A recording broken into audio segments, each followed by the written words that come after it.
Bizim yazıya münasibətimiz belədir ki, yazı sadəcə bədii olduqda cəmiyyətə fayda verə bilər. Yazı özü təbii ki, möcüzəvi bir prosesdir. Amma düşünürəm onun ətrafında olan mistikadan biz azad olmalıyıq.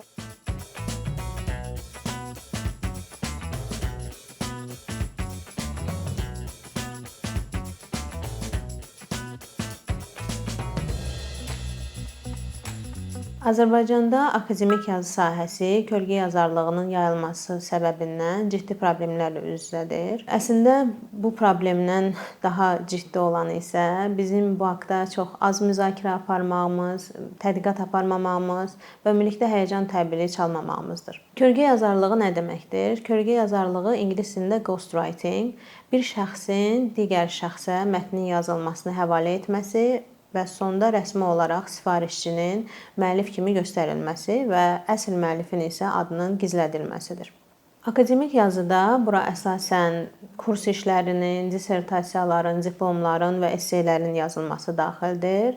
Və siz sosial mediada baxsaz, konkret səhifələr görə bilərsiniz ki, bu növ xidmətləri təklif edirlər ödəniş qarşılığında və hətta tələbələrə müəyyən keçid balı söz verənlər də var, hansı ki, çox gülünc və əslində acınacaqlı bir haldır. Doğrudur, kölgə yazarlığı təkcə Azərbaycanda yox, bütün dünyada geniş yayılmış bir bazardır və bu indi yaranan bir fenomen deyil. Azərbaycanda heç kimə sir deyil ki, Sovet dövründə də kölgə yazarlığı mövcud olmuşdur.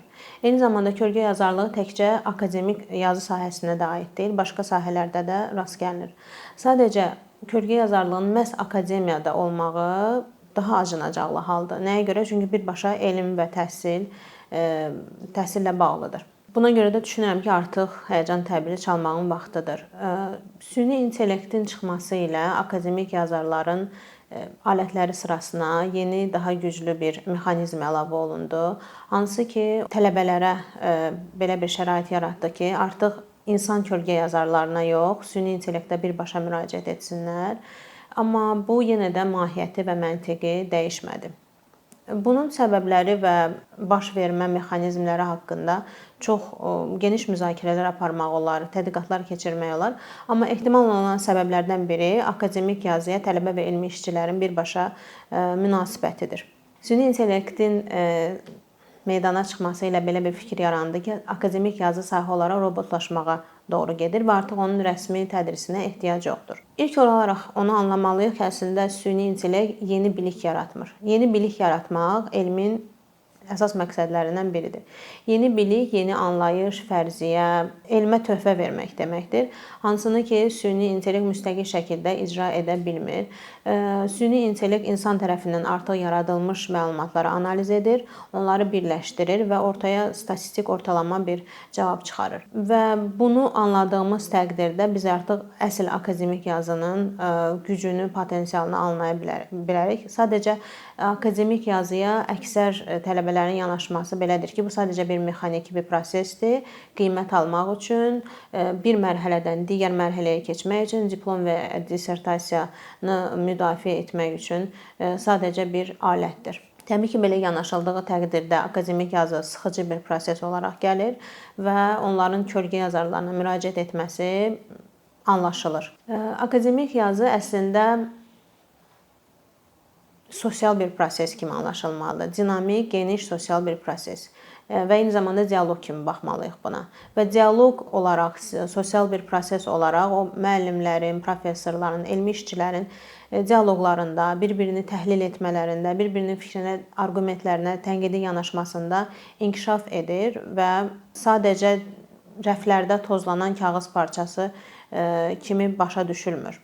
Biz Sokratdan da bilirik ki, bilik yaxud da biliyin olmaması yalnız canlı dialoq, müzakirə və ən əsası debat sayəsində meydana çıxır. Və bunu da insanlar bir-birinin fikrinə yazılı və yaxud da şifahi şəklində tənqidi yanaşma və təhlil etmə sayəsində nail ola bilirlər. Tələbələr ümumiyyətlə akademik yazıda birbaşa qazanc və fayda görmürlər və bizim yazıya münasibətimiz belədir ki, yazı sadəcə bədii olduqda cəmiyyətə fayda verə bilər. Yazı özü təbii ki, möcüzəvi bir prosesdir. Amma düşünürəm onun ətrafında olan mistikadan biz azad olmalıyıq və Azərbaycan dilində yazı, yazarlıq, yazıçılıq bu sözlərin ətrafında biraz inklüzivlik çatışmır.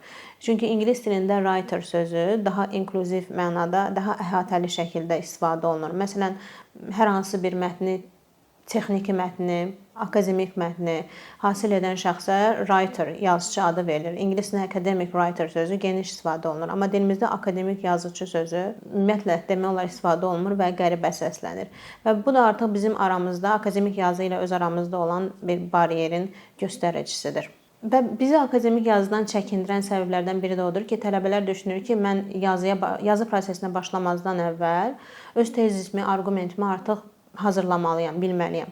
Amma əslində yazı prosesinin özündə tələbələr öz arqumentlərini daha dəqiqləşdirir və daha aydınlaşdırırlar özləri üçün. Çünki yazının özü öyrənmə prosesidir və yazı hətta bilmədiklərini də aydınlaşdırırlar. Bilmədikləri haqqında agah olurlar, belə deyək. Belə bir yaxşı söz var ki, beynimdə nə baş verdiyini bilsəydim, heç vaxt yazmazdım. Və bu baxımdan həqiqətən yazı prosesi aydınlanma prosesidir. Fikirləri daha spesifikləşdirmək yoludur. Əslində akademik yazının faydasını empirik tədqiqatlar və bizim praktik təcrübəmiz də göstərir. Tələbələr özləri təsdiq edirlər ki, akademik yazıda öyrəndikləri koqnitiv bacarıqları, yazılı ünsiyyət bacarıqlarını onlar gələcək həyatlarında tətbiq edə bilirlər. Və bu baxımdan da mən çağırış etmək istəyərdim təhsil müəssisələrinə, həm məktəblərə, həm ali təhsil müəssisələrinə ki, akademik yazının tədrisi genişləndirilməlidir. Və əgər akademik yazı tədris olunmursa, mütləq belə təşəbbüslər irəli sürülməlidir.